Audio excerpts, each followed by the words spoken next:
Father, we are so thankful you have given this precious time to us. మహాపరిశుద్ధుడా మా పరలోకమందున్న ప్రశస్తమైన తండ్రి, ఇటువంటి మాకు సమయం ఇచ్చిన మీకు చాలా కృతజ్ఞతలు ప్రభువా. Father God, it is your will to do this Bible seminar over here. ప్రభువా, నేను ఇక్కడ బైబిల్ సెమినార్ జరిగించడం అనేది నీకు చిత్తమై ఉంది. Father God, when we see in this world also, Father God, without word of God we cannot live our life. ఎప్పుడైతే ఈ లోకం చూస్తున్నప్పుడు కూడా ప్రభు నీ యొక్క వాక్యం లేకుండా మేము జీవించలేము. Bible, when we see the Bible, there is the love of God towards us. ఎప్పుడైతే మేము బైబిల్ చూస్తున్నప్పుడు కూడా ప్రభు మా పట్ల నీ యొక్క ప్రేమ అనేది చూడగలుగుతున్నాం. Without grace of God, without mercy of God, even though we want to live happy life, we cannot live. ప్రభు నీ కృప లేకుండా, అదే నీ కనికర లేకుండా ప్రభు సంతోషకరమైన జీవితం జీవించాలన్నప్పుడు కూడా మేము జీవించలేం. Father God, really this is the life, this is not our life, but this is your son life who has crucified on the cross. ఏదైతే జీవితం మేము జీవిస్తున్నామో అది మా జీవితం కాదు, కానీ నీకు కుమారుడైన ఒక యేసుక్రీస్తు జీవితం ప్రభువా. Today also we have given this beautiful time to Father God, you open our heart to listen the precious word of God. ఈ రోజు కూడా మీరు మా కృపనిచ్చారు, మా హృదయాన్ని యొక్క వాక్యం పట్ల తెరవడానికి. Each and every time, Father God, you remember our spiritual life. ప్రభు ప్రతి సమయంలో కూడా ప్రభు మా ఆత్మ జీవితం మాకు గుర్తు చేస్తున్నాం. Many times we want to live without word of God. ఎన్నోసార్లు దేవుని యొక్క వాక్యం లేకుండా కూడా జీవించిన సందర్భాలు చాలా ఉన్నాయి. And many times we want to live as we want, and we want to live as our comfortable zone. నిజంగా ఎన్నోసార్లు ప్రభు మాకు అవసరమైన విధంగా, మాకు సౌకర్యంగా మేము జీవించిన సందర్భాలు కూడా ఎన్నో ఉన్నాయి. But Father God, when we are living together with the word of God, how precious is this? ఎప్పుడైతే మేమందరం కూడా ఏకమైన యొక్క వాక్య ప్రకారం నడుచుండగా ప్రభు ఇది ఎంత ప్రశస్తంగా ఉందని ఎదుట మేము చూడగలుగుతూ వస్తున్నాం. Today also, Father God, you bless each and everyone, those who come over here. ప్రభు ఈ రోజు ప్రభు ఈ స్థలానికి ఎవరైతే రాబోతున్నారో ప్రతి ఒక్కరు మీరు దీవించి ఆశీర్వదించమని. And those who did not come also, Father God, you help them to come here. ఇంకెవరైతే నేను వస్తూ ఉన్నారో ప్రభు వాళ్ళు మీరు కృపను అనుగ్రహించండి క్షేమంగా ఇక్కడ చేరుకోవడానికి. And from the beginning to end, Father God, you lead through the Holy Spirit. ఈ సెమినార్ ప్రభు ఆది నుంచి అంతవరకు ప్రభు నీకు పరిశుద్ధాత్మతో నడిపిస్తావని. We are so thankful for this beautiful seminar. ప్రభు యొక్క నేను ఇటువంటి ప్రదర్శన సెమినార్ మీరు మాకు కలుగు చేసిన చాలా కృతజ్ఞతలు చెల్లిస్తూ I submitted all the things in your hand. ప్రతిదీ కూడా నీ చేతుల్లో సమర్పించుకుంటూ I ask this prayer in the name of Jesus Christ. ఈ ప్రార్థన నజరేయుడైన యేసుక్రీస్తు నామములో అడుగుతున్నాము మా పరమ తండ్రి. Amen. సువార్త 11వ అధ్యాయం 1వ వచనం నుంచి చదువుకుందాం. బైబిల్లోంచి యోహాను సువార్త 11వ అధ్యాయం 1వ వచనం నుంచి చదువుకుందాం.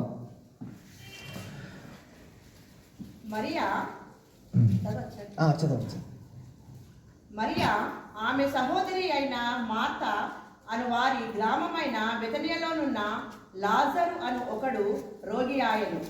ఈ లాజరు ప్రభువునకు అత్తరు పూసి తల వెంట్రుకలతో ఆయన పాదములను తుడిచిన మరియకు సహోదరుడు. అతని అక్క చెల్లెండ్రు, ప్రభువా, ఇదిగో నీవు ప్రేమించువాడు రోగి అయి ఉన్నాడని ఆయన యొద్దకు వర్తమానము పంపిరి.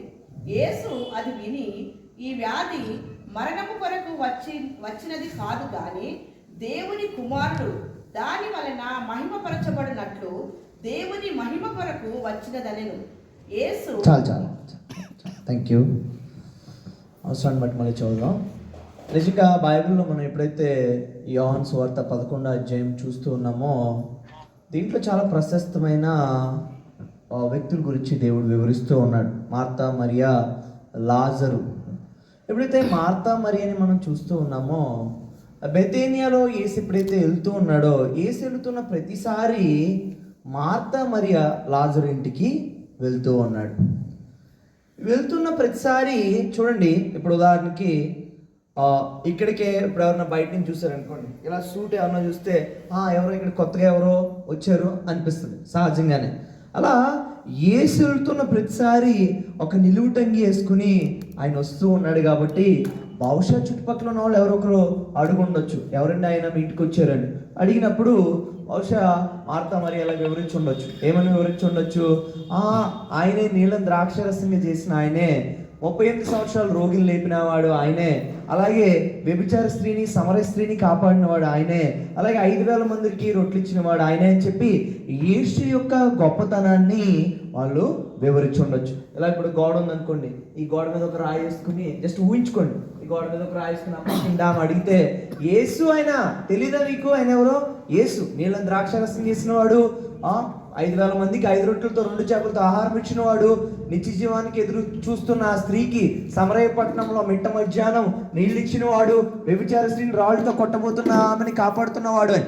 ఇవన్నీ ఎక్కడ రాస్తున్నాయి? యోహాను 2, 3, 4, 5, 6, 7, 8, 9, 10 మీరు చదివితే కనుక నేను చెప్తున్నవన్నీ కూడా 2, 3, 4, 5, 6, 7, 8, 9, 10లో ఉండి ఉంటాయి. మార్త మరియ రాళ్ళెక్కి అలా వివరించి ఉండొచ్చు, అవునా కాదా? అంత మాత్రమే కాదు, ఇంకా బైబిల్లో స్పష్టంగా రాసున్న విషయం ఏంటంటే, ఒకరోజు యేసుక్రీస్తు ఎప్పుడైతే అటు వెళ్తూ ఉన్నాడో ఒకసారి ఏం చేశారంటే వీళ్ళు అత్తరు బుడ్డి పగలగొట్టి ఆ అత్తరుని యేసు పాదాల మీద వేసి తల వెంట్రుకలతో వీళ్ళు ఏం చేస్తూ ఉన్నారు, తుడుస్తూ ఉన్నారు, అవునా కదా? యేసు గురించి చెప్తూ ఉన్నారు, అలాగే యేసుకి పరిచర్య కూడా చేస్తూ ఉన్నారు. యేసు గురించి చెప్తూ ఉన్నారు, యేసు గురించి ఏం చేస్తున్నారు, యేసుకి పరిచర్య కూడా చెప్తూ ఉన్నారు. ఏమండి, మన ఆత్మీయ జీవితాన్ని 3 హెచ్చులతో మనం చూడొచ్చు. 3 హెచ్చులు, ఇంగ్లీష్ లెటరు హెచ్, 3 హెచ్చులతో చూడొచ్చు. ఒకటి హెడ్, ఒకటి ఏంటంటే హెడ్, జ్ఞానము మనకి ఎంత తెలుసు అంటే మన బ్రెయిన్లో యేసు గురించి ఎంత తెలుసు అన్న దాని గురించి. 2 హ్యాండ్, ఏంటి మనం యేసు కోసం ఎంత చేస్తున్నాం, ఎంత పరిచర్య చేస్తున్నాం, ఎన్ని క్రియలు చేస్తున్నాం. ఈ రెండిట్లో వీళ్ళకి సెంటు మార్కులు వచ్చాయి, అంటే 100కి 100% వచ్చాయి. యేసు గురించి వివరిస్తున్నారు, యేసుకి సంబంధించిన క్రియలు కూడా చేస్తూ ఉన్నారు, అవునా కాదు? అలాంటి ప్రశస్తమైన కుటుంబంలో ఒక కష్టం వచ్చింది. పాస్టర్ గారు మీరు 3 హెచ్చులు అన్నారు, 2 హెచ్చులు చెప్పారు, ఇంకో హెచ్చేది నేను చెప్తాను, అక్కడికి వెళ్తున్నాను. ఎప్పుడైతే అలాంటి ప్రశస్తమైన కుటుంబంలో ఒక కష్టం వచ్చింది, ఆ కష్టం పేరు ఏంటి అంటే లాజర్కి అనారోగ్యం వచ్చింది. లాజర్కి ఎప్పుడైతే అనారోగ్యం వచ్చిందో వెంటనే వర్తమానం యేసు దగ్గరికి వెళ్ళిపోయింది. ఎవరి దగ్గరికి వెళ్ళిపోయింది? యేసు దగ్గరికి వర్తమానం యేసు దగ్గరికి వెళ్ళిపోయింది. వాళ్ళు వివరిస్తూ వచ్చారు, ఏమనంటే పరిచారులకు పంపించి, లాజరు చాలా ప్రాణాపాయ స్థితిలో ఉన్నాడు, దయచేసి నువ్వు తక్షణమే నువ్వు ఎక్కడైతే ఉన్నావో అక్కడి నుంచి బయలుదేరి ఇక్కడికి వచ్చి లాజర్ను ముట్టి నువ్వు స్వస్థతనివ్వాలి, ఒక అద్భుతం చేయాలి ఇప్పుడు అని చెప్పి వర్తమానాన్ని యేసుకు వివరించడం జరిగింది. అని చూడండి మీరు ఎంత అబద్ధికులో, ఒక్క నిమిషంలో చూద్దాం ఇప్పుడు, అవునా కాదా? మీలో మీరు ఏం చెప్తారు, మీరు అబద్ధాలు చెప్తారంటే అస్సలు చెప్పనని చెప్తారు, కానీ మీరు అబద్ధాలు చెప్తారు అని ఒక 2 నిమిషాల్లో మనం చూద్దాం ఎలా చెప్తారో మీరు అబద్ధాలు. ఉదాహరణకి నేను నిజామాబాద్ వచ్చాను, ఉదాహరణకి దారిలో నిజంగా ఒక యాక్సిడెంట్ అయింది, నాకు మొత్తం బ్లడ్ వచ్చేస్తుంది. ఒకవేళ ఫోన్ చేసిన పక్కన ఉన్న బ్రదరు, పాస్టర్ గారు, పాస్టర్ గారికి యాక్సిడెంట్ అయింది అని చెప్పారు అనుకోండి, వెంటనే నా భార్య ఏం చేయాలి, ఉన్న పాటున ఏం చేయాలి, బకెట్లో బట్టలు పక్కన వాడేసి, పొయ్యి మీద వంట పక్కన వాడేసి, ముక్కులోంచి కళ్ళలోంచి నీళ్లు కారిపోతూ తలుపులు వేసుకుని పరిగెట్టుకుంటా డబ్బులు ఎంతో కొంత చేతితో పట్టుకుని పరిగెట్టుకుంటా వచ్చేస్తే నా భార్య నన్ను ఎంతో ప్రేమించినట్టు. అవునంటారా కాదంటారా? కొంచెం గట్టిగా అవునంటారా కాదంటారా? కానీ ఒకవేళ పాస్టర్ గారు యాక్సిడెంట్ అయిందని చెప్పిన వెంటనే పొయ్యి మీద చికెన్ కర్రీ ఉంది, ఒక 2 ముక్కలు తిని బట్టలు ఆరబెట్టి వస్తాను అని చెప్తే నా భార్యకి నా మీద ప్రేమ ఉన్నట్టా లేనట్టా? లేనట్టు. వెరీ నైస్ సిస్టర్, ఉన్నట్టా లేనట్టా? లేనట్టు, అవునా కాదా సిస్టర్? ఉన్నట్టా లేనట్టా? ఉన్నట్టా లేనట్టా? నేను ఆఫ్రికాలో పరిచర్య చేశాను.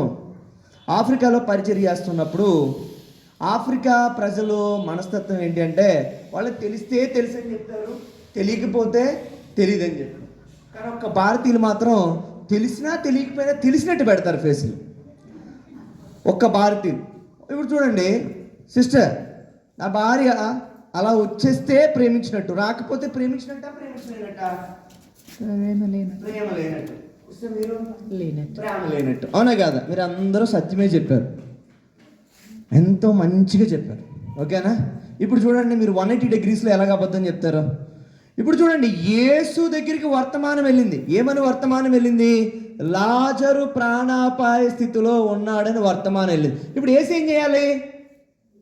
వెంటనే పరిగెట్టుకుంటా రావాలి, అవునా కాదా? కానీ ఉన్న చోటనే ఇంకా ఎన్ని రోజులు ఉన్నాడంట? ఇంకా 2 రోజులు ఉన్నాడు. ఇప్పుడు చూడండి యేసు లాజర్ని ప్రేమిస్తున్నట్ట ప్రేమిస్తున్నాడు. చెప్పాను కదా మీరు ఖచ్చితంగా అబద్ధం చెప్తారని.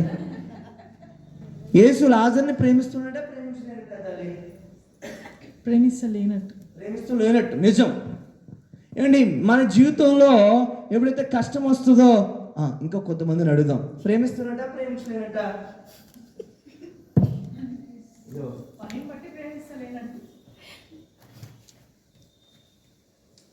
మీకే మీ కుటుంబంలోనే సమస్య వచ్చింది అనుకోండి, మీ పాస్టర్ గారే రావడానికి ఒక 3 రోజులు రావడం లేట్ అయింది అనుకోండి, మీ హృదయం చెప్పండి, మీ బ్రెయిన్ చెప్పొద్దు. మీ హృదయంలో ఈయన అందరింటికి వెళ్తాడు కానీ మా ఇంటికి అయితే రాడు, ఈయన నన్ను, అది కదా మీ హృదయం. ఒకవేళ మీ భర్తే, ఎగ్జాంపుల్, మీ భర్త ఏ హైదరాబాద్లోనో జాబ్ పర్పస్ వెళ్ళారు, మీరు ఇక్కడ సిక్ అయిపోయారు.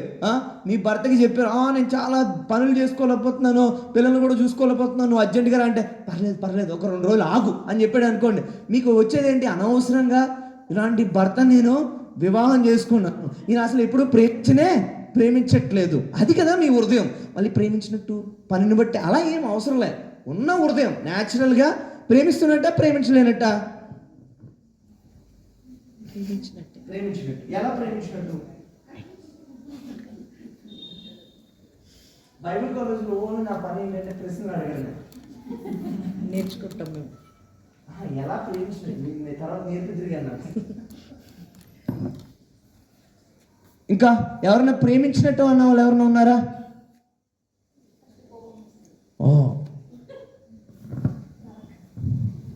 ఈ సిస్టర్ని అడగకపోతే ఈ సిస్టర్ ఫీల్ అవుతుంది.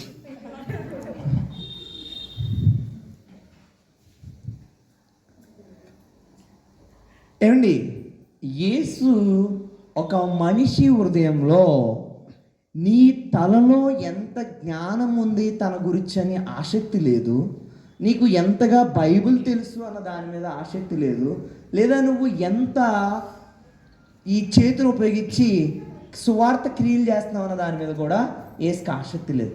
యేసుకి ఏమి ఆసక్తి ఉంది అంటే నీ హృదయంలో నువ్వు ఆయన్ని ఎలా విశ్వసిస్తున్నావో అన్న పట్ల ఆసక్తి ఉంది. ఆ 3వ హెచ్చే హృదయం. ఏంటి ఆ 3వ హెచ్చు? హృదయం. ఇప్పుడు మనుషులు దేని ద్వారా విశ్వాసం ఉందని చూపిస్తారు? బైబిల్ ఇలా రాస్తుందండి, బైబిల్ అలా రాస్తుందండి, దీనికి సంబంధించింది, లేదా ఇలా చేస్తున్నామండి, అలా చేస్తున్నామండి, ఈ చేతికి సంబంధించి. ఈ 2 కనిపిస్తాయి. ఏది కనిపించదు అంటే లోపల ఉన్నది కనిపించదు. మరి ఎందుకు లాజర్కి అనారోగ్యం వచ్చింది? యేసు వెంటనే వచ్చేయచ్చు కదా అనారోగ్యం వచ్చినట్టు. యేసు వెంటనే వచ్చేస్తే మార్తా మరియ హృదయంలో ఏముందో ఎవ్వరికీ తెలియదు. మార్తా మరి ఏమంటారు? నిజంగానే ప్రార్థన చేశాను, యేసు రావాలని, యేసు వచ్చాడు, స్వస్థతను వచ్చింది, అలా మాట్లాడదు. అందుకనే 2 రోజులు వెయిట్ చేస్తూ ఉన్నాడు, అవునా కదా? ఎప్పుడైతే 2 రోజులు వెయిట్ చేసి ఇప్పుడు బయలుదేరుతుంది. ఇప్పుడు చాలా జాగ్రత్తగానండి, ఈరోజు స్పష్టంగా ఒక అంశము మీకు అర్థం చేపించి నేను ఇక్కడికి నుంచి వెళ్తాను. యేసు ఎప్పుడైతే బయలుదేరుతూ ఉన్నాడో, బయలుదేరక ముందు పరిచారులకు ఒక విషయం చెప్పాడు. ఏంటి ఆ విషయం అంటే, ఒకసారి బైబిల్లోంచి యోహాను సువార్త 11వ అధ్యాయం తెరిచి, యోహాను సువార్త 11వ అధ్యాయం తెరిచి ఒకసారి చూడండి. 3వ వచనం. అతని అక్క చెల్లెలు, ప్రభువా ఇదిగో నువ్వు ప్రేమించువాడు రోగై ఉన్నాడని ఆయన వద్దకు వర్తమానం పంపిరి. యేసు అది విని, ఈ వ్యాధి మరణము కొరకు వచ్చింది కాదు గాని దేవుని కుమారుడు దాని వల్ల మహిమపరచబడినట్లు వచ్చిందా నేను. ఇప్పుడు వాగ్దానం ఉంది. ఏముంది? వాగ్దానం ఉంది, దేవుడి మాట ఉంది. దేవుడి మాట ఏం చెప్తుంది? ఈ వ్యాధి మరణం కొరకు వచ్చింది కాదు కానీ దేవుని కుమారుణ్ణి మహిమపరచడానికి వచ్చిందని వాగ్దానం సెలవిస్తూ ఉంది. ఎప్పుడైతే వాగ్దానం వచ్చిందో, వాగ్దానం వస్తే ఏమవ్వాలి? ఇప్పుడు లాజరు స్వస్థత పొందుకుని బయటికి రావాలి, అవునా కాదా? ఈరోజు ప్రజల యొక్క విశ్వాసం ఎప్పుడు తెలుస్తుందంటే ఊరికే ఉన్నప్పుడు తెలియట్లేదు. ఎప్పుడైతే వాళ్ళ పరిస్థితుల్లోకి వెళ్తున్నారో, కష్టాల్లోకి వెళ్తున్నారో, శ్రమల్లోకి వెళ్తున్నారో, శోధనలోకి వెళ్తున్నారో, అప్పుడు వాళ్ళ లోపల ఉన్నది బయటికి వస్తూ ఉంది. ఊరికినే అందరూ కూర్చుని విశ్వాసం అండి, ఇదండి, అదండి, ఏమో కబుర్లే కదా, చెప్పడానికి చాలా ఈజీగా చెప్పొచ్చు, అవునా కాదా? ఇప్పుడు చూడండి, మార్తా మరి ఎప్పుడైతే అలాంటి శ్రమల శోధనల మధ్యలోకి వెళ్తూ ఉన్నారో, యేసు ఒక మాట పంపించాడు. ఏమని పంపించాడంటే, ఈ వ్యాధి మరణం కొరకు వచ్చింది కాదు, దేవుని కుమారుని మహిమపరచడానికి వచ్చింది. అండి, రూల్ ప్రకారం ఏం జరగాలో తెలుసా? ఎప్పుడైతే ఈ మాట వచ్చిందో, ఈ మాట వచ్చినప్పుడు ఒకవేళ బైబిల్ ఇలా జరుగుండుంటే ఇలా బాగుండుండదు. ఎప్పుడైతే మాట వచ్చిందో, ఏడి యేసు అని అడిగితే, యేసు రాలేదమ్మా, ఎందుకు రాలేదు, కరెక్ట్గా వివరించావు నువ్వు, స్పష్టంగా చెప్పాను. చాలా ప్రాణాపాయ స్థితిలో ఉన్నాడని స్పష్టంగా అంత చెప్పిన ఎందుకు రాలేదు మరి యేసు ఎందుకు రాలేదో నాకు తెలియదు, కానీ యేసు మీకు ఒక మాట చెప్పమన్నాడమ్మా. ఏం చెప్పమన్నాడు? ఈ వ్యాధి మరణం కొరకు వచ్చింది కాదు, దేవుని కుమారుని మహిమపరచడానికి వచ్చిందని చెప్పమన్నాడు. ఎప్పుడైతే మార్తా మరియ లోపలికి వెళ్ళి లాజరు అని దగ్గుతూ ఉన్నప్పుడు మార్తా మరియ వెళ్ళి లాజర్కి నువ్వు చనిపోవంట, ఈ వ్యాధి మరణం కొరకు వచ్చింది కాదు, దేవుని కుమారుణ్ణి మహిమపరచడానికి వచ్చిందంట. ఒకవేళ ఈ స్టోరీ ఎలా జరిగితే ఎంత బాగుండేదో. ఎలాగా? ఎప్పుడైతే దేవుడి మాట వచ్చిన వెంటనే చిన్నగా మీరు ఆ లిఫ్ట్ అలా అవసరం లేదు, ఆ లిఫ్ట్ ఇంపార్టెంట్ కాదు, చాలా ఇంపార్టెంట్ మెసేజ్ చెప్తున్నాను. లాజర్ ఎప్పుడైతే లేచి చిన్నగా బయటకు వచ్చి కొంచెం చారన్నం తిని బాగా దగ్గుకుంటూ కొంచెం బీరకాయతో తిని తర్వాత నడుస్తూ ఉంటే ఎంతో అద్భుతమైన సాక్ష్యం మిగిలి ఉండేది. అవునా కాదా అండి? అప్పుడు మళ్ళీ మార్తా మరి గోడెక్కి నేను చెప్పానా నాకు కుమారుడు వస్తున్నాడు, ఆయన పేరు యేసు, ఆయన స్వస్థత ఇస్తాడని, ఇంకో లాజర్ లేవడానికి కారణము యేసే అని చెప్పి మళ్ళీ రాయి మీద ఎక్కి చుట్టుపక్కల ఉన్న వాళ్ళందరికీ వివరించి ఉండేది. కానీ సమస్య ఏంటి అంటే బైబిల్లో అలా జరగలేదు. ఏంటి సమస్య అంటే ఎప్పుడైతే ఈ వ్యాధి మరణం కొరకు వచ్చింది కాదు, దేవుని కుమారుని మహిమపరచడానికి వచ్చింది అని చెప్పినప్పుడు, ఆ మాట పట్టుకుని వచ్చి ఇచ్చినప్పుడు లాజరు బతకాలా చచ్చిపోవాలా? బతకాలి. అవునా కాదా? లాజరు బతకాలా చచ్చిపోవాలా? బతకాలి. కానీ ఏమైందో తెలిసి ఈ యోహాను సువార్త 11వ అధ్యాయంలో లాజరు చచ్చిపోయాడు. ఏమయ్యాడు? లాజరు ఏమయ్యాడు? కొంచెం గట్టిగా చెప్పండి. అప్పుడు ఎప్పుడో చచ్చిపోయాడు, ఇప్పుడు చచ్చిపోవాలి, మీరు బాధపడొద్దు. లాజరు ఏమయ్యాడు? యోహాను సువార్త 11వ అధ్యాయంలో ఈ వ్యాధి మరణం కొరకు వచ్చింది కాదు, దేవుని కుమారుని మహిమపరచడానికి వచ్చింది అన్న మాట ఎప్పుడైతే వచ్చిందో అప్పుడు లాజరు చనిపోయాడు. ఇప్పుడు చూడండి, ఇదే యేసు గురించి ఎంతో జ్ఞానం వివరించారు, ఇదే యేసు కోసం అత్తరుబుడ్డు పగలగొట్టారు. ఇప్పుడు లాజరు ఏమయ్యాడు? చచ్చిపోయాడు. దేవుడి మాట ఏం చెప్తుంది? ఆదియందు వాక్యం ఉండెను, వాక్యం దేవుని వద్ద ఉండెను, వాక్యమే దేవుడై ఉండెను. ఈ వ్యాధి మరణము కొరకు వచ్చింది కాదు, దేవుని కుమారుని మహిమపరచడానికి వచ్చిందన్న మాట ఎవరిది? దేవుడిది. హల్లెలూయా, హల్లెలూయా. ఇది దేవుడి మాట. ఏంటా దేవుడి మాట? ఈ వ్యాధి మరణం కొరకు వచ్చింది కాదు, దేవుని కుమారుని మహిమపరచడానికి. మీ దగ్గర పిక్చర్ ఉంటే ఒకసారి చూపించరా లాజరు యొక్క పిక్చర్ని. ఈ వ్యాధి మరణం కొరకు వచ్చింది కాదు, దేవుని కుమారుని మహిమపరచడానికి వచ్చింది. ఇది మాట. కానీ పక్కన ఏముందో తెలుసా? ఇటు పక్క లాజరు యొక్క శవం ఉంది. ఒక్క నిమిషం, మీరు తర్వాత పిక్చర్ చూడండి. ఇది ఈ వ్యాధి మరణం కొరకు వచ్చింది కాదు ఈ మాట. పక్కన ఏముంది? లాజరు యొక్క శవము. ఏమండి, మీరే మార్తా మరియా అయితే ఏది మీరు నమ్ముతారు? ఇప్పుడు నేను అడిగిన ప్రశ్న మీకు అర్థమైందా? మీరే మార్తా మరియా అయితే ఏది నమ్ముతారు మీరు? ఆదియందు వాక్యం ఉండను, వాక్యం దేవుని వద్ద ఉండను, వాక్యమే దేవుడై ఉండను, ఈ వ్యాధి మరణం కొరకు వచ్చింది కాదు, దేవుని కుమారుని మహిమపరచడానికి వచ్చింది. ఇది నమ్ముతారా? కనిపిస్తున్న ఆ శవాన్ని నమ్ముతారా? ఏది నమ్ముతారు? ఒకసారి చూడండి. ఇదిగో మీకు అర్థం అవడం కోసం అక్కడ పిక్చర్ చూపించాను, అక్కడ పెట్టాను చూడండి. వాళ్ళు వచ్చి వివరించారు. ఇది ఉదాహరణకి లాజరు యొక్క శవం, ఇది లాజరు యొక్క శవం. ఇక్కడ బైబిల్ చెప్తుంది, ఏమని చెప్తుందంటే ఈ వ్యాధి మరణం కొరకు వచ్చింది కాదు, దేవుని కుమారుని మహిమపరచడానికి వచ్చింది. ఇది నమ్మడం ఈజీయా? ఇది నమ్మడం ఈజీయా? అబ్బా, పిక్చర్లో కనిపించేది నమ్మడం. ఎంత క్రైస్తవును ఎంత బోల్డ్గా చెప్తున్నాము చూడండి. ఏది నమ్మడం ఈజీ? ఏది నమ్మడం? వాస్తవాన్ని నమ్మడం ఈజీయా, వాగ్దానాన్ని నమ్మడం ఈజీయా?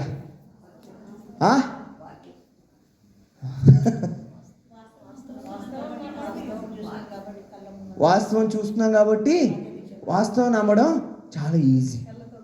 కళ్ళతో కనిపించేది నమ్మడం చాలా ఈజీ. అవునా కాదా? కళ్ళతో కనిపించేది చాలా ఈజీ. ఎందుకు అంత మొహమాట పడుతున్నారు? నేను కూడా అదే నమ్ముతాను. ఏది నమ్మడం ఈజీ? ఇది నమ్మడం ఈజీ. కానీ మరి ఏది నమ్మడం కష్టం? ఏది నమ్మడం కష్టం? అది ఎందుకు వాక్యం ఉన్న, వాక్యం దేవుని వద్ద ఉండను, వాక్యమే దేవుడై ఉండను, ఈ వ్యాధి మరణం కొరకు వచ్చింది కాదు, దేవుని కుమారుని మహిమపరచడానికి. ఎందుకు వాళ్ళు నమ్మలేకపోతున్నారు? మీరు చెప్పండి, ఎందుకు వాళ్ళు నమ్మలేకపోతున్నారు?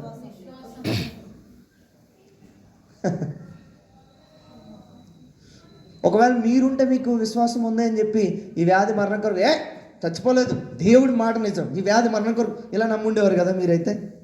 మార్తా మరి అయితే సరైన విశ్వాసం కనపరచలేదు, మీరు చేసి ఉండేవారా? అసలు అలా కానే కాదు.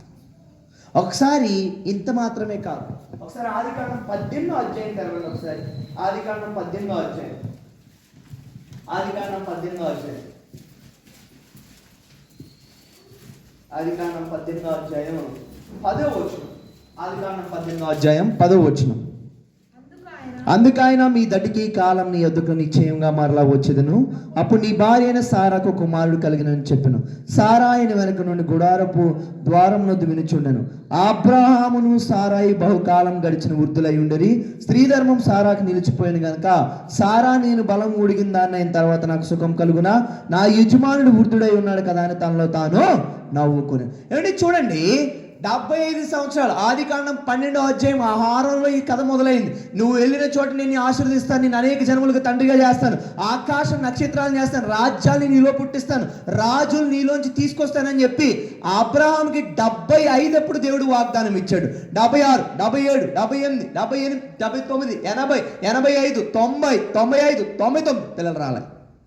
ఎన్ని సంవత్సరాలు పట్టిందంటే 24 సంవత్సరాలు పట్టింది. ఇప్పుడు మళ్ళీ 24 సంవత్సరాల తర్వాత కూడా వచ్చి దేవుడు ఏం చెప్తున్నాడు తెలుసా? నేను నీకు కుమారుని ఇస్తాను అని చెప్తున్నాడు. సారా ఏం చెప్తుందో తెలుసా? ఇప్పుడు స్త్రీ ధర్మం నిలిచిపోయింది, గర్భం మృతుతుల్యం అయిపోయింది, యజమానుడు వృద్ధుడయ్యాడు. స్త్రీ ధర్మం నిలిచిపోతే పిల్లలు పుట్టరు, యజమానుడు వృద్ధుడైపోతే పిల్లలు పుట్టరు, గర్భం మృతుతుల్యం అయిపోతే పిల్లలు పుట్టరు. అందుకనే ఆమె ఏం చేస్తుందంటే దేవుడు మాటను ఎప్పుడైతే విన్నదో ఆమె నవ్వుతుంది. ఆహా ప్రభువా, ఇదే స్టోరీని నువ్వు ఎప్పుడు చెప్తున్నావు తెలుసా? హారాన్ నుంచి చెప్తూ వస్తూనే ఉన్నావు. ఆదికాండం 12వ అధ్యాయంలో మొదలుపెట్టింది, ఇప్పుడు 18వ అధ్యాయంలోకి వచ్చాము. ఇంకా నువ్వు పిల్లలు పుడతారని చెప్తావు. నా వయసు, నా భర్త వయసు ఇప్పుడు రమారమి 100కి దగ్గరగా వచ్చేసాడు. 25 సంవత్సరాల తర్వాత కూడా నువ్వు ఇంకా పిల్లని పుడతాడని చెప్తున్నావు అని చెప్పి నవ్వుతుంది. ఏమంటే మీరు చెప్పండి, ఒకసారి ఆలోచించండి. వాగ్దానం చెప్తుంది ఆయనకి సంతానం వస్తుందని, కానీ వాస్తవ రూపంలో స్త్రీ ధర్మం నిలిచిపోయింది, గర్భం మృతుతుల్యమైపోయింది, యజమానుడు వృద్ధుడైపోయాడు. స్త్రీ ధర్మం నిలిచిపోయింది, గర్భం మృతుతుల్యమైపోయింది, యజమానుడు వృద్ధుడే. ఏది నమ్మడం ఈజీ ఈ రెండిట్లో? ఏది నమ్మడం ఈజీ? నాకు బిడ్డ వస్తాడు, నాకు బిడ్డ వస్తాడు, నాకు బిడ్డ వస్తాడు, అది నమ్మడం ఈజీయా? ప్రభువా స్త్రీ ధర్మం నిలిచిపోయింది, గర్భం మృతుతుల్యం అయిపోయింది, యజమానుడు వృద్ధుడైపోయాడు, ఇది నమ్మడం ఈజీయా? ఏది నమ్మడం ఈజీ? పిల్లోడు వస్తాడని నమ్మడం ఈజీయా, పిల్లోడు రాడని నమ్మడం ఈజీయా? ఫ్రీగా చెప్పండి. పిల్లోడు రాడు. నేను మిమ్మల్ని అడుగుతున్నా, ఒకవేళ మీరే సారా అయి ఉంటే మీరు ఏం చెప్పుండేవారు ప్రభుకి? ఆమె నవ్వింది. నవ్వింది. ఎందుకు నవ్వింది? ఆనందంతోనా, అనుమానంతోనా? మీరు కూడా చాలాసార్లు నవ్వుతారు కదా, ఎందుకు నవ్వుతారు? విశ్వాసంతోనా? ప్రభువా ఇంకా ఇది జరుగుతుందా, ఇంకా నాకు పిల్లలు వస్తారా, ఇంకా నువ్వేం మాట్లాడుతున్నావు? ఆల్రెడీ ఎన్ని రోజులు అయిపోయింది నువ్వు చెప్పి? 24 సంవత్సరాలు అయిపోయింది. అవునా కాదు? వాస్తవాన్ని నమ్మడం ఈజీయా, వాగ్దానం నమ్మడం ఈజీయా? కొంచెం గట్టిగా. దేన్ని నమ్మడం ఈజీ? ఒకవేళ మీరే సారా దగ్గరికి వెళ్తే ఎటువంటి సావాసం చేసి ఉండేవారు మీరు? సారా దగ్గరికి వెళ్ళారు అనుకోండి, సారా దగ్గరికి నీకు వచ్చే సంవత్సరం పిల్లోడు వస్తాడు అని చెప్తారా మీరు? నేనే సారా పాస్టర్ అనుకోండి, నేనేం చెప్పుండేవాడినా తెలుసా? బాధపడుకో, మీ అక్క కూతురు ఉంది కదా, ఆమెను పెంచుకో. లేదా మీ అన్నయ్య గారి బిడ్డలు ఉన్నారు కదా, వాళ్ళని పెంచుకో. ఎందుకు? ఇంకెలాగో శ్రీధర్మం నిలిచిపోయిన తర్వాత, గర్భం మృతుతుల్యం అయిపోయిన తర్వాత, యజమానుడు వృద్ధుడైపోయిన తర్వాత పిల్లలు పుట్టడం అసాధ్యం. సాధ్యమా అసాధ్యమా? కానీ నేను అడిగాను అనుకోండి ఒక మాట, మీరు కూడా మీ నోటితో ఎలా అంటే మీకు కన్వీనియంట్గా ఎలా మారుస్తారు. ఇప్పుడు నేను అడిగాను అనుకోండి, దేవుడికి అసాధ్యమైంది ఏదన్నా ఉందా అని అడిగాను అనుకోండి, ఉదాహరణకి లేదు చెప్తారు మళ్ళీ. అంటే మీరు ఏం మాట్లాడుతున్నారో మీకే కన్ఫ్యూజన్. అవునా? ఇప్పుడు నేను అడిగాను అనుకోండి, దేవుడికి అసాధ్యమైంది ఏమన్నా ఉందా? ఆయన మాట ఇచ్చి తప్పేవాడా? నరమాత్రుడు కాదు. సంఖ్యాకాండంలో రాసుంది, ఒకసారి ఆయన మాట ఇస్తే ఆ మాట వెనక్కి రాదు, యుగ సమాప్తి అయిపోయినా కూడా ఆ మాట వెనక్కి తిరిగి రాదు అన్నా కూడా మీరు ఎస్ అంటారు. అలాగే 24 సంవత్సరాల తర్వాత బిడ్డ పుట్టలేదంటే అది కూడా ఎస్ అంటారు. ఏది ఎస్ ఇందులో? మీరు ఒక్కలే తెలివైన వాళ్ళు. అందుకని అది ఎస్ఏ, ఇది ఎస్ఏ. అందుకనే మన విశ్వాసం ఎటువైపు ఉందో కూడా మనకి క్లారిటీ లేదు. ఇప్పుడు ఉదాహరణకి దేవుడు వచ్చి కనుక మీరు ఆదివారం సంఘానికి వెళ్తున్నారు అన్నారు అనుకోండి, అందరూ చేతులు ఎత్తారు, వెళ్తున్నాం. మీరు దశమ భాగం ఇస్తున్నారా అన్నారు అనుకుంటున్నాం. మీరు శ్రమదినాలు పాటిస్తున్నాం. మరి మీరు క్రిస్మస్ చేసుకుంటున్నాం. బాప్తిజం తీసుకున్నాం. బైబిల్ చదువుతున్నా చదువు. నువ్వు నన్ను నమ్ముతున్నావా లేదా అని అనుకోండి, ఆ ఒక్కటి మాత్రం నువ్వు నన్ను అడక్కు అని చెప్తారు. ఆ ఒక్కటి మాత్రం నువ్వు కొంచెం నాకు సారా దొరికారు ఇక్కడ. సిస్టర్, ఒకవేళ మీరే సారా అయితే 24 సంవత్సరాల తర్వాత కూడా దేవుడు ఇంకా బిడ్డనిస్తాను అని చెప్తే మీరు నమ్ముతారా? నమ్మరా? నమ్మరు. అది నేను చెప్పేది. నీకు అర్థమైందా తల్లి? అది నేను చెప్పేది. ఏం చెప్తున్నాను అంటే మనం నమ్మము అని చెప్తున్నాను. నీకు అర్థమైందా తల్లి? నీకు అర్థమవుతుందమ్మా?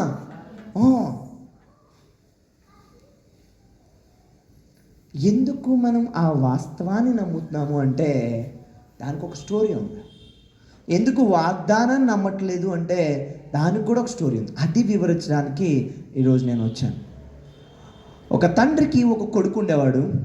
ఆ తండ్రికి భార్య లేదు. ఏ కొడుకు తండ్రితో ఉండేవాడు, తండ్రి కొడుకుతో ఉన్నాడు. ఈ భూమి మీద వాళ్ళిద్దరికి ఒకరు తప్ప ఎవ్వరు కూడా లేరు. సమస్య ఏంటి అంటే ఆ కొడుక్కి అటిజం అనే రోగం ఉంది. అంటే మానసిక స్థితి, బుద్ధి మాంద్యము ఉంది. తను ఎప్పుడైతే పుట్టిన తర్వాత ఆ కొడుకు వయసు పెరుగుతుంది, శరీర ఆకృతి మారుతుంది, శరీరం ఎదుగుతుంది, కానీ మనసు ఎదగట్లేదు. నీకు అర్థమవుతుందా? ఎప్పుడైతే ఎదగట్లేదో ఒకరోజు హాస్పిటల్ తీసుకెళ్ళిన తర్వాత డాక్టర్స్ ఏం చెప్పారంటే నీ కొడుక్కి ఆపరేషన్ చేయాలి, కానీ వయసు రాలేదు. 18 సంవత్సరాల తర్వాత ఎప్పుడైతే నరాలు కొంచెం బలంగా అవుతాయో అప్పుడు మేము ఆపరేషన్ చేద్దాము అని చెప్పారు. ఎప్పుడైతే ఆ మాట విన్నాడో అప్పటి నుంచి తండ్రి ఏం చేస్తున్నాడంటే డబ్బులు పోజేస్తూ ఉన్నాడు. ఎందుకు? ఆపరేషన్ చేయడానికి. ఒకరోజు 18 సంవత్సరాలు వచ్చింది. ఈ 18 సంవత్సరాలు కొడుకు ఎలా జీవించాడంటే అందరితో పాటు ఆడుకునేవాడు. టప్పుని వస్తే వాళ్ళ కాలు చెయ్యి ఇరిగిపోయేది. అంకుల్ మీ అబ్బాయి చెయ్యర కొట్టాడు. సారీ మా అబ్బాయి పిచ్చుంది, ఇదిగో ఈ 10,000 తీసుకుని స్వస్థత చేసుకో, ఆపరేషన్ చేయించుకో. దాని తర్వాత కోడిగుడ్లు అమ్మేవాళ్ళు అలా వీధిలోకి వచ్చేవారు. అలా ఆడుకునేవాడు. తప్పని వచ్చేవాడు. సార్ మీ అబ్బాయి కోడిగుడ్లు పాల్గొట్టేసాడు. సారీ మా అబ్బాయికి పిచ్చుంది, ఇదిగో ఈ 500 తీసుకుని నువ్వు మళ్ళీ కోడిగుడ్లు కొనుక్కో. ఇలా తండ్రి 18 సంవత్సరాలు జీవించాడు. ఏమండి ఇదేమైనా సులభమైన విషయమా? రోజు చుట్టుపక్కల వాళ్ళందరూ ఏమనేవారంటే ఇలాంటి కొడుకుని ఏ అనాథాశ్రమంలోనో ఎక్కడైనా వదిలేస్తే గొడవ వదిలిపోతుంది కదా, ఎందుకు ఇలా పెట్టుకుని అంత నిందలు అపనిందలు ఇవన్నీ ఎందుకు అని చెప్పి రోజు తిడుతున్నారు. కానీ పాపం తండ్రి హృదయంలో ఎంతో బాధను పొందుకుని ఆ కొడుకుని పెంచుతున్నాడు. ఒకరోజు డాక్టర్ దగ్గరికి వెళ్ళాడు. ఎప్పుడైతే డాక్టర్ దగ్గరికి వెళ్ళినప్పుడు డాక్టర్ ఏం చెప్పాడంటే పొద్దున్నే లేచాడు. 18 సంవత్సరాల తర్వాత మొదటిసారి ఒక గుడ్ న్యూస్ వినబోతున్నాడు. ఏంటి ఆ గుడ్ న్యూస్ అంటే ఈరోజు ఏం జరగబోతుంది? సర్జరీ జరగబోతుంది. ఎప్పుడైతే డాక్టర్ దగ్గరికి వెళ్ళాడో పొద్దున్న నుంచి సాయంత్రం వరకు స్కానింగ్ చేసి రిపోర్ట్స్ వచ్చాయి. ఏంటి అంటే నీ కొడుకు ఇంకా స్వస్థత జరగదు, ఎందుకంటే నీ కొడుక్కి ఇది పర్మనెంట్గా ఉండే రోగం. బాగా అయితే 3 నెలలు బతుకుతాడు. నీకేం కావాలో అన్నీ చేసి పెట్టి నువ్వు నీ కొడుకుని విడిచిపెడతావు అని చెప్పి. ఆ మాట వినడానికైనా ఈ 18 సంవత్సరాలు ఉన్నది. ఆ మాట వినడానికైనా వేరే వాళ్ళని ఎవరిని పెళ్లి చేసుకోకుండా పెంచుకున్నది. ఆ మాట వినడానికైనా చుట్టుపక్కల అందరితో అవమానాలు పొందుకుంది కాదు. ఏ మాట వినడానికి? స్వస్థత పొందుకుంటాడన్నమాట వినడానికి. కానీ ఎప్పుడైతే వచ్చిన వెంటనే గుండెలో చాలా బాధ అనిపించిన తర్వాత ఏమండి ఇప్పుడు చెప్పండి, ఇక్కడ ఏముంది అంటే డాక్టర్ రిపోర్ట్ ఉంది. ఏంటి ఆ డాక్టర్ రిపోర్టు? నీ కొడుకు స్వస్థత పొందుకోవడం అసాధ్యం. పక్కన ఇంకొక రిపోర్ట్ ఉంది. ఏంటి రిపోర్ట్ అది? నీకు బిడ్డలు పుట్టడం అసాధ్యం. ఇంకొక రిపోర్ట్ ఉంది, ఏంటి? లాజరు చనిపోయాడు. ఈ మూడు ఏంటివి? వాస్తవాలు, అవునా కాదా? ఫస్ట్ ఏంటి? నీ లాజరు లేవడం అసాధ్యం, అవునా కాదా? అలాగే రెండోది ఏంటి? స్త్రీధర్మం నిలిచిపోయింది, గర్భం ఋతుతోల్యమైపోయింది, యజమానుడు వృద్ధుడైపోయాడు, బిడ్డలు పుట్టడం అసాధ్యం. మూడోది ఏంటి అంటే నీ కొడుకు స్వస్థత పొందుకోవడం అసాధ్యం. ఎక్కడి నుంచి ఈ వాస్తవాన్ని మనం నమ్ముతున్నామంటే బైబిల్లో ఒక చోట జరిగింది. ఎక్కడ చూద్దాం ఒకసారి. ఆదికాండం 2వ అధ్యాయం.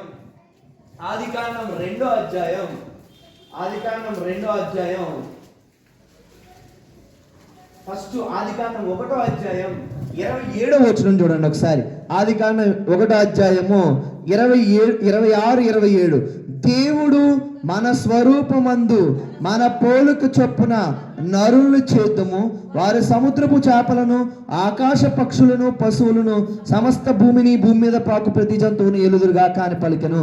దేవుడు తన స్వరూపం నందు నరును సృజించెను, దేవుడు స్వరూపం నందు వాడిని సృజించెను. చూడండి, దేవుడు ఎప్పుడైతే మనిషిని తయారు చేశాడో, ఒకసారి పీపీటీలోంచి ఒకసారి చూడండి, దేవుడు మనిషిని ఎప్పుడైతే తయారు చేశాడో 3 విధాలుగా తయారు చేశాడు.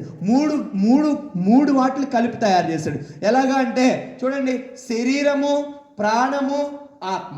శరీరము, ప్రాణము, ఆత్మ. ఒకసారి చెప్పండి నా వెనకాల. శరీరము, ప్రాణము, ఆత్మ. ఇది 3, అవునా కాదా? శరీరము, ప్రాణము, ఆత్మ, ఈ 3 కలిపితే మనం. ఇప్పుడు ఉదాహరణకి ఒక బాయిల్డ్ ఎగ్ని తీసుకున్నాం అనుకోండి, ఆ బాయిల్డ్ ఎగ్ ఉడకబెట్టిన గుడ్డుని కానీ తీసుకున్నాం అనుకోండి, ఆ గుడ్డు పైన షెల్లు, లోపల వైటు, దాని తర్వాత ఎల్లో ఎలాగైతే ఉంటుందో మనిషి నిర్మాణంలో 3 జరిగాయి. ఏంటి? శరీరము, ప్రాణము, ఆత్మ, అవునా కాదా?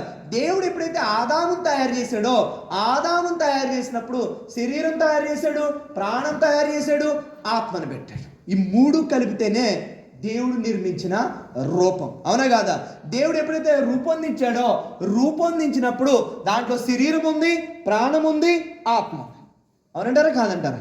శరీరం ఉంది, ప్రాణం ఉంది, ఆత్మ ఉంది. ఏవి మనం చూడగలుగుతాం చెప్పండి? శరీరాన్ని చూడగలుగుతాం, ప్రాణం చూడగలుగుతాం. దేన్ని చూడలేం? గట్టిగా శరీరం చూడగలం. ఇప్పుడు ఇలా పెట్టామనుకోండి, ఇక్కడ ముక్కు దగ్గర గాలి వస్తే మనం ఈ ఊపిరి పనిచేస్తుందని చూడగలం. ఇలా చేతులు పట్టుకున్నాం అనుకోండి, ఇక్కడ నాడి కొట్టుకుంటే పనిచేస్తున్నాడు. పూర్వం ఏం చేసేవారు? ఎప్పుడైతే వాళ్ళు మనిషి చనిపోతే ఆ వీపు కింద చెయ్యి పెట్టేవారు. ఎందుకు అంటే ఆ చెయ్యి కిందకి వెళ్తే మనిషి బతుకున్నట్టు, చెయ్యి కిందకి వెళ్ళకపోతే మనిషి ఏమైనట్టు? చనిపోయినట్టు. ఎప్పుడైతే బాడీ చనిపోతుందో భూమికి అది ఆనుకుని పోద్ది, అవునా కదా? ఇలా డిఫరెంట్ కొలమానాలతో మనిషి బతుకున్నాడో లేదో చెక్ చేయొచ్చు. శరీరాన్ని చెక్ చేయొచ్చు, ప్రాణాన్ని చెక్ చేయొచ్చు. దేన్ని చెక్ చేయలేము? కొంచెం గట్టిగా చెప్పండి, గట్టిగా. ఎప్పుడైతే ఆదాము వచ్చాడో, ఆదాము వచ్చిన తర్వాత శరీరము, ప్రాణము, ఆత్మ. ఆదికాండము 2వ అధ్యాయం 17వ వచనం చూడండి ఒకసారి. ఆదికాండం 2వ అధ్యాయం 17వ వచనం. ఆదికాండము 2వ అధ్యాయము 17వ వచనం. అయితే మంచి చెడులు తెలివినిచ్చే వృక్షఫలం తినకూడదు, వాటిని తిను దినమున నిశ్చయంగా చచ్చిదువని నరునికి ఆజ్ఞాపించెను. చూడండి, ఇక్కడ బైబిల్లో స్పష్టంగా రాస్తుంది. ఏదేను తోటలో దేవుడు ఆదామును సృష్టించి శరీరము, ప్రాణము, ఆత్మ అనే 3 ఆటలతో తయారు చేసి దేవుడు ఆదాముకు ఒక ఆజ్ఞ ఇచ్చాడు. ఏంటి ఆ మాట అంటే, ఈ తోట 17 చూడండి ఒకసారి, 17 చదవండి ఒకసారి. 17 ఆదికాండం 2వ అధ్యాయం 17. అయితే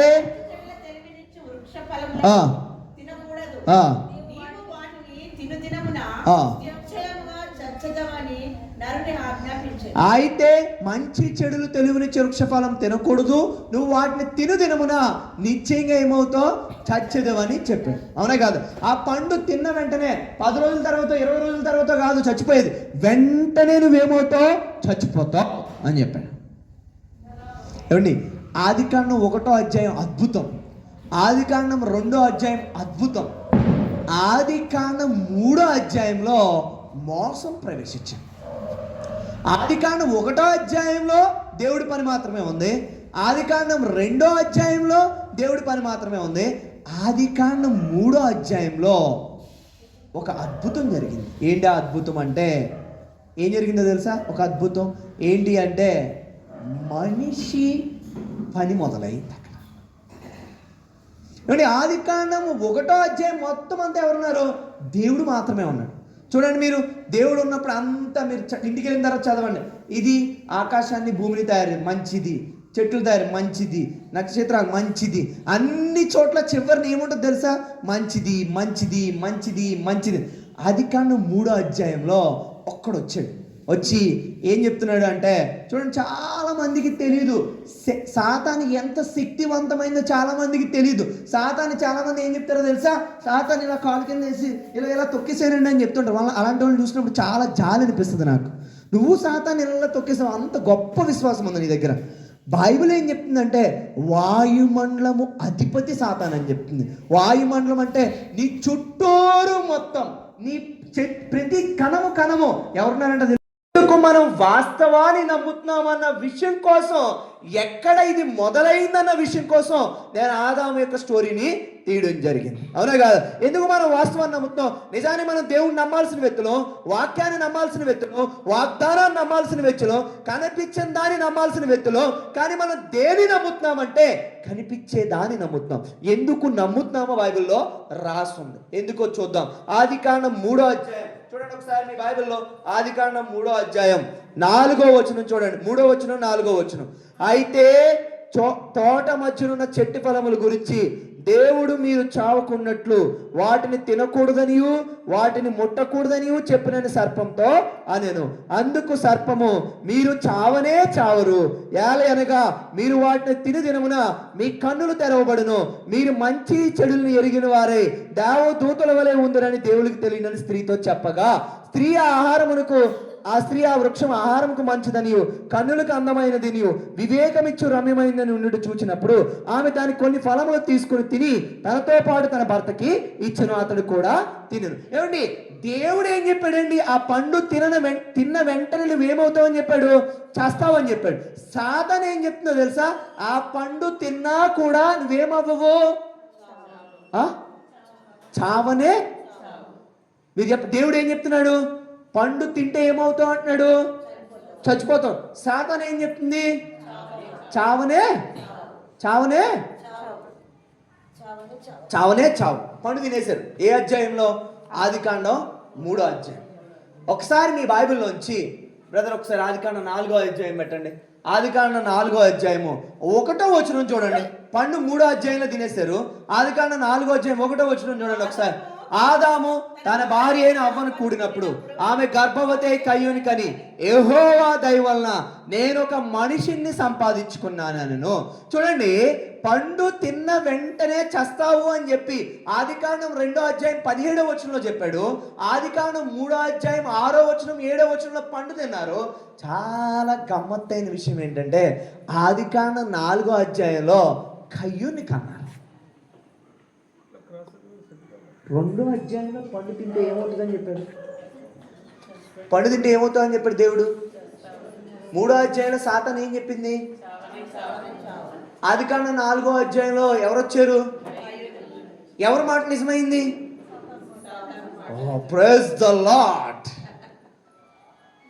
ఆది కాండం 2వ అధ్యాయంలో పండు తిన్న వెంటనే ఏమవుతామని చెప్పాడు దేవుడు. పండు తిన్న వెంటనే ఏమవుతామని చెప్పాడు. ఆది కాండం 3వ అధ్యాయం 3వ వచనంలో సాతాను ఏం చెప్పింది? చావనే. పండు తినేశారు. 6వ అధ్యాయం 6వ వచనం 7వ వచనంలో పండు తినేశారు. 4వ అధ్యాయం 1వ వచనంలో ఎవరు వచ్చారు? ఎవరి మాట నిజమైంది? మరి సాతాను నమ్ముకోండి వెళ్ళి. దేవుడు చెప్పాడు పండు తింటే నిశ్చయంగా చేస్తావని చెప్పి. 3వ అధ్యాయం 3వ వచనంలో నీకు చావనే చావు, అదంతా అబద్ధం. 4వ వచనం అంత దేవుడు అలా చెప్తాడు.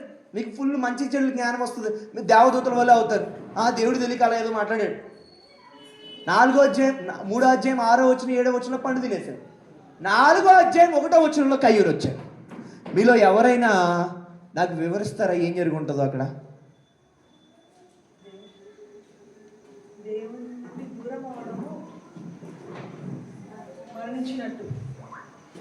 ఎవరైనా అంటే మీకు తెలియకపోయినా ఏం కాదు, ఇదేం గొప్ప మీకు నిజంగా తెలియదు అలా ఏం కాదు, మీకు తెలియకపోతే తెలియదు. తెలిసిన వాళ్ళు ఎవరైనా ఒకసారి ట్రై చేయండి, నోరు తెరిచి.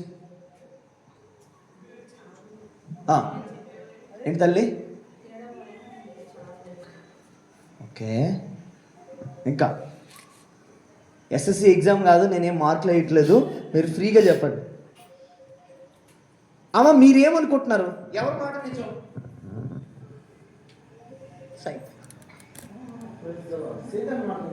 మరి అసలు ఎందుకు మనం ఇక్కడ కూర్చోవడం? నేను హైదరాబాద్ నుంచి ఎందుకు రావడం? దేవుడి మాట నిజమా? దేవుడి మాట నిజమైతే చచ్చిపోవాలి కదా, మళ్ళీ కలిగినాలో వచ్చాడు.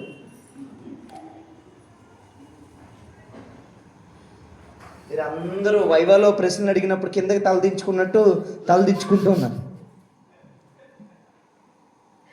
ఏమై ఉంటుంది తల్లి?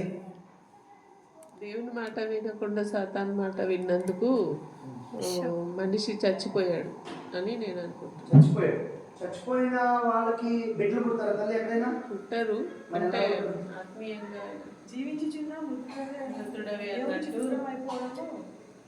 ఏమండి, నేను చెప్పిన దాంట్లోనే ముందు మీకు చెప్పి మిమ్మల్ని ఎక్కువ కాంప్లికేటెడ్ చేయకుండానే దాని తర్వాత నేను సొల్యూషన్ కూడా చెప్తున్నాను.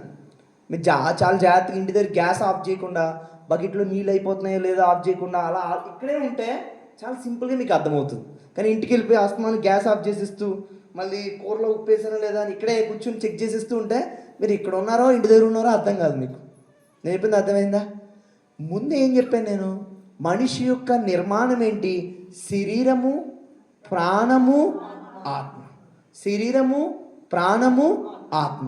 ఎప్పుడైతే వాడు ఆదాము పండు తిన్నాడో శరీరము బతికే ఉంది, ప్రాణము బతికే ఉంది, ఆత్మ పోయి ఎవరు లోపల ప్రవేశించారు?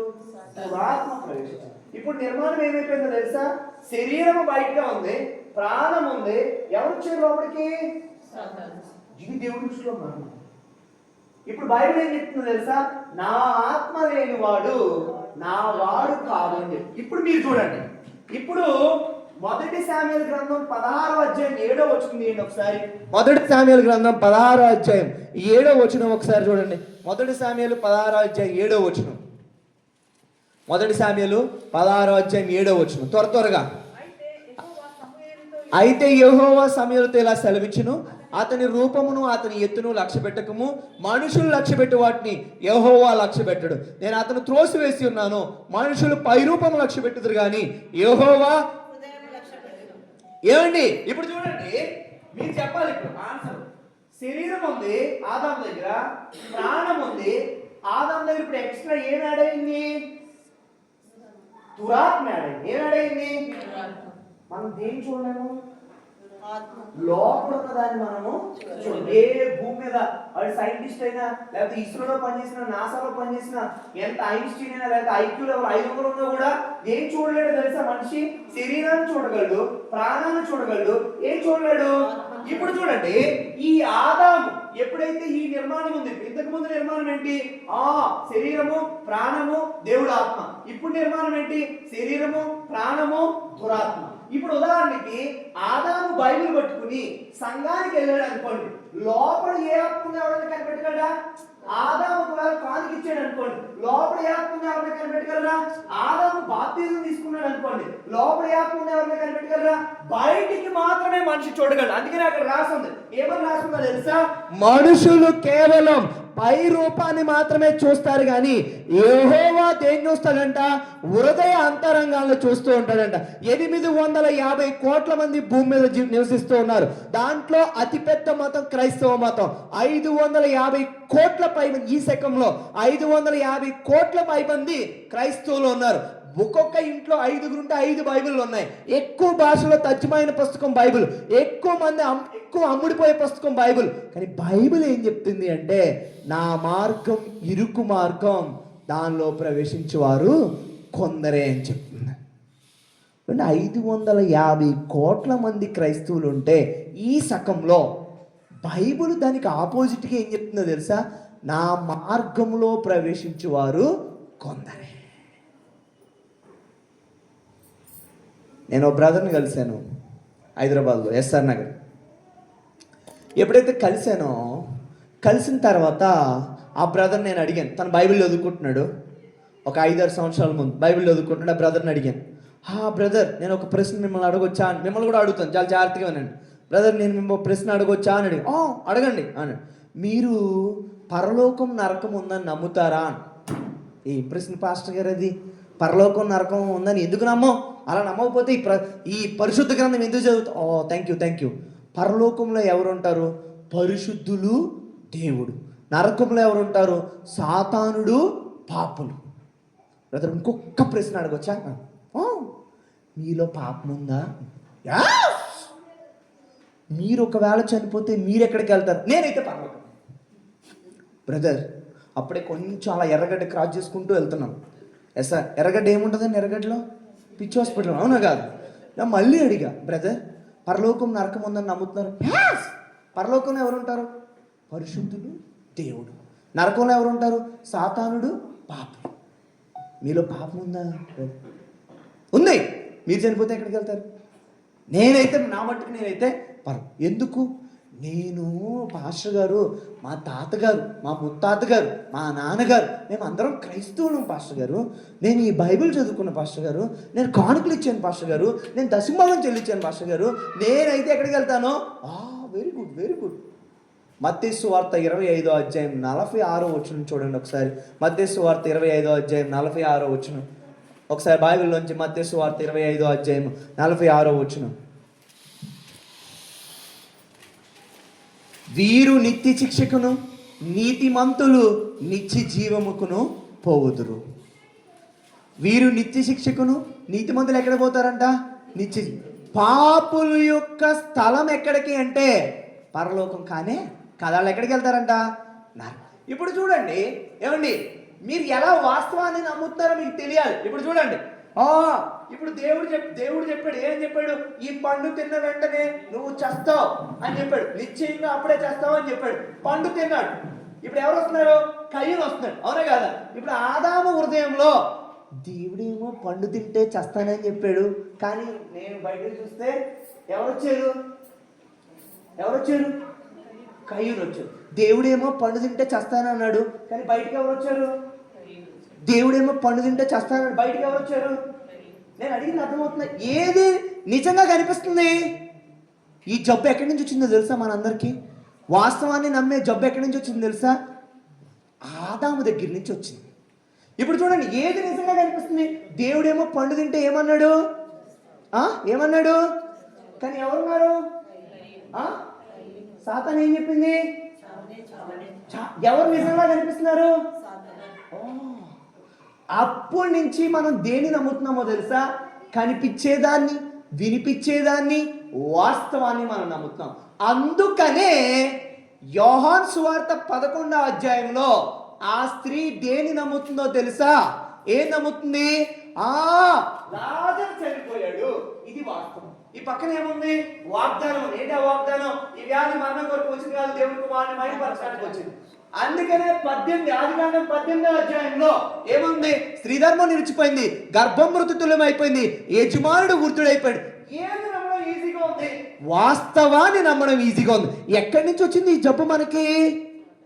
ఆదాము నుంచి వచ్చింది. బైబిల్ చూడండి, రోమిల్ రాసిన పత్రిక 5వ అధ్యాయము 12వ వచనం ఒకసారి చూడండి. ఆ రోమిల్ రాసిన పత్రిక 5వ అధ్యాయము 12వ వచనం చాలా స్పష్టంగా బైబిల్లో రాస్తుంది. రోమిల్ రాసిన పత్రిక 5వ అధ్యాయం 12వ వచనం. ఇట్లుండగా ఒక మనిషిని ద్వారా పాపము ద్వారా మరణమును లోకంలోకి ఎలాగూ ప్రవేశించునో అలానే మనుషులందరూ పాపం చేసినందున మరణము అందరికీ సంప్రాప్తమాయెను. మనమందరం ఈ భూమి మీదకు వచ్చినప్పుడు ఎలాంటి నిర్మాణంతో వచ్చాము అంటే తెలుసా అండి మీకు? ప్రాణము, శరీరము, ఆత్మ కాదు. దయచేసి మీరు తప్పుగా చెప్పొద్దు. ఎలాంటి ఆకారంతో వచ్చామో తెలుసా? ఇట్లుండగా చూడండి, ఇట్లుండగా ఒక మనిషిని ద్వారా పాపము ద్వారా ఎవరా మనిషి? ఆదాం. ఎందుకు మనం వాస్తవాన్ని నమ్ముతున్నామో తెలుసా? ఈ జబ్బు ఎక్కడి నుంచి వచ్చింది మనకి? ఆదాం నుంచి వచ్చింది. ఇప్పుడు ఆదాం తల గోక్కుంటున్నాడు. ఏం గోక్కుంటున్నాడు? దేవుడేమో చచ్చిపోనని చెప్పాడు, చచ్చిపోతానని చెప్పాడు. ఇక్కడేమో ఏం జరగలేదు, చావురా. ఇప్పుడు మనిషి దేన్ని నమ్ముతున్నాడు? చూసేదాన్నా, కనిపించిన వాగ్దానాన్న? చూసేదా. ఏమండి, ఎక్కడి నుంచి వచ్చింది ఈ జబ్బు మనకి? అందుకే ఇప్పుడు చూడండి, శరీరము, ప్రాణము, ఇంకోటి ఏంటి? మీరు అసలు చెప్పొద్దు అలా రాకుందని చెప్పి. ఇంకోటి ఏంటి? అందుకనే బైబిల్ ఏమని రాస్తుందో తెలుసా? నేను తల్లి గర్భములోనే పాపముతో జన్మించింది. ఎవరు చెప్తారు ఈ సాక్ష్యం? దావీదు చెప్తున్నాడు. మనం అందరం దేంట్లో జన్మించాం? పాపంలో జన్మించాం. ఏమండి, మీకు ఇంకా అర్థం అవడం కోసం నేను ఉదాహరణ చెప్తా చూడండి. మీకు ఇది అయిపోయిన తర్వాత లైఫ్ లాంగ్ మీరు మర్చిపోరు. ఇంకా దయచేసి మీరు నవ్వొద్దు, నవ్వొస్తే కంట్రోల్ చేసుకోవాలి, ఓకేనా? రేపు పొద్దున్న నేను వెళ్ళిపోయిన తర్వాత మొన్న బైబిల్ సెమినార్కి హైదరాబాద్ నుంచి ఎవరో ఒక పాస్టర్ గారు వచ్చారు అని ఎవరన్నా ఇంకో పాస్టర్ గారు, ఈ సంతోష్ బ్రదర్ వేరే వాళ్ళని ఎవరన్నా పిలుచుకుని వచ్చాడు అనుకోండి. అప్పుడు అంతకుముందు ఓ పాస్టర్ గారు వచ్చారు, ఆయన పేరేదో మర్చిపోయాము, ఎలా ఉంటాడు అని అడిగితే మీరు ఏం చెప్తారు? కాళ్ళు ఉంటాయండి ఆయనకని చెప్తారా? చేతులు ఉంటాయని చెప్తారా? ముక్కు ఉంటుందని చెప్తారా? ఏమని చెప్తారు? సూట్ వేసుకున్నాడని చెప్తారా? టై పెట్టుకోండి అంతా ఉంటుంది, అంతా ఆయనకి అదేంటి జుట్టు ఉండదండి అని చెప్తారు. అవునా కాదా? అప్పుడు ఈజీ గుర్తుపట్టడానికి, అవునా కాదా? ఆయనకి జుట్టు ఉన్నదండి. మరి ఎలా ఇది సంపాదించుకున్న ఈ ఆస్తిని అంటే, ఒకరోజు ప్రార్థన చేశాను దేవుడి ముందుకెళ్ళి. ఏమని ప్రార్థన చేశానంటే, దేవా నేను 15 సంవత్సరాల ముందు నేను పాస్టర్ ట్రైనింగ్కి వెళ్ళిపోతున్నా, నేను షాంపూ కొనుక్కోలేను, నేను నూనె కొనుక్కోలేను, దయచేసి నా జుట్టు అంతా నువ్వు తీసేయి ప్రభువా అని తెల్లవారుజామున 3 గంటలు లేసి ప్రార్థన చేశాను. ఈమె చాలా సీరియస్గా వింటుంది. అని నిజంగా అలా ప్రార్థన చేసి ఉండొచ్చా నేను? అయ్యో నేను ఎందుకు చేయలేదు అన్నట్టు వింటుంది. అలా ఎవరు చేయరు ప్రార్థన, అవునా కాదా? మరి ఎలా ఈ ఆస్తి సంపాదించుకున్నా నేను? ఎలా? మా నాన్నగారికి ఇక్కడ కొంచెం జుట్టు ఉంటుంది. మా తాతగారికి జస్ట్ వెనకాల మాత్రమే జుట్టు ఉంటుంది. మా ముత్తాత గారికి ఫుల్ గ్రౌండ్, క్రికెట్ గ్రౌండ్. ఇక్కడ 3 వికెట్లు, ఇక్కడ 3 వికెట్లు పెడితే క్రికెట్ ఆడుకోవచ్చు. మా వంశపారపర్యంగా ఇలా వెనక్కి వెళ్ళామనుకోండి, ఫోటోలు వేసామనుకోండి, కొంచెం జుట్టు, అంతకన్నా కొంచెం జుట్టు లేకపోవడం, అవునా కాదు? ఎప్పుడైతే నేను వివాహం చేసుకున్నానో, నాది ఆంధ్ర, నా భార్యది ఖమ్మం. ఎప్పుడైతే నేను వివాహం చేసుకున్నానో, నా భార్య కన్సీవ్ అయినప్పుడు తను ఎక్కువ నా దగ్గర నుంచి ఏం కోరుకోలేదు, కానీ ప్రైజ్ లార్డ్. సో నా భార్య యూట్యూబ్ కానీ, గూగుల్ క్రోమ్ కానీ, గూగుల్ కానీ సర్చ్లో నేను చూసినప్పుడు హౌ టు ఓవర్కమ్ బాల్నెస్, బట్టతలని ఎలా అధిగమించాలి, వాళ్ళు రకరకాల ఫుడ్లు చెప్పి. నా భార్య ప్రెగ్నెంట్ అయ్యే టయానికి 46 కిలోస్, 46 కిలోలు. 10 నెలలు అయ్యేటప్పటికి 88 కిలోలు అయింది. అంటే ఏ చెత్త పడితే చెత్త తినేసింది. ఐరన్, జంక్, సిమెంట్, ఏమన్నా తెలియదు, ఏమన్నా ఏం చెప్పారో వాళ్ళు, అవన్నీ తిని పాడేసింది. ఖమ్మం గవర్నమెంట్ హాస్పిటల్లో డెలివరీ అయింది. నేను వరంగల్ బైబిల్ సెమినార్లో ఉన్నా. సో నేను ఇంకా వెళ్ళలేదు. బేబీ బయటకు వచ్చింది. కళ్ళు నాలా రాలే, ముక్కు నాలా రాలే, పెదాలు నాలా రాలే, కాళ్ళు నాలా రాలే, చేతులు నాలా రాలే, శరీరంలో ఏ భాగం నాలా రాలే. కానీ నా దగ్గర ఉన్న కొలిక్ పాస్టర్స్ వెళ్ళారు, వాళ్ళు చెప్తున్నారు ఈమె అచ్చం పాస్టర్ గారిలాగా ఉంది అని చెప్తున్నారు. శరీరంలో ఏ భాగం నారా రాలేదు, కానీ ఒక్క జుట్టు మాత్రం ఎగ్జాక్ట్గా నాలదు. మరి మీకు ముందే చెప్పాను నవ్వొద్దని. జుట్టు ఎగ్జాక్ట్గా ఎలా వచ్చింది? నాలో వచ్చింది. ఎప్పుడైతే నా భార్య రెండోసారి కన్సీవ్ అయినప్పుడు ఇంకా అస్సలు ఏమీ తినలేదు. ఎందుకు? తిన్నా తినకపోయినా వంశపారంపర్యంగా మేము ఒక ఆస్తిని సంపాదించుకుంటున్నాం. ఏంటి ఆస్తి? బట్టతల. ఏంటి ఆస్తి? అవునా కాదు? ఇప్పుడు నా కూతురు రేపు పొద్దున్న పెళ్లి చేసుకుని ప్రెగ్నెంట్ అయింది అనుకోండి నా కూతురు కూడా, అప్పుడు నా కూతురికి ఏం చెప్తాను తెలుసా? దయచేసి నువ్వు అది ఇది తిని నీ బాడీని పెంచుకోవద్దు. నువ్వేం తినకపోయినా వంశపారపర్యంగా మనకు ఒక ఆస్తి వస్తుంది. ఏంటి ఆ ఆస్తి? సాతానుడు ఉన్నాడు. నువ్వు ఎలా తొక్కిసావు తెలియదు ఎవరికి. నువ్వు అంత గొప్ప మనిషి. బైబిల్ ఏమో రాస్తుందో చూడండి. ఆదికాండం 3వ అధ్యాయము 1వ వచనంలో చూడండి ఒకసారి. ఆదికాండం 3వ అధ్యాయం. దేవుడైన యెహోవా చేసిన సమస్త భూజంతువులలో సర్పము యుక్తిగలదై దేవుడు చేసిన అన్నిట్లో ఎవరు తెలివైన వాళ్ళంట?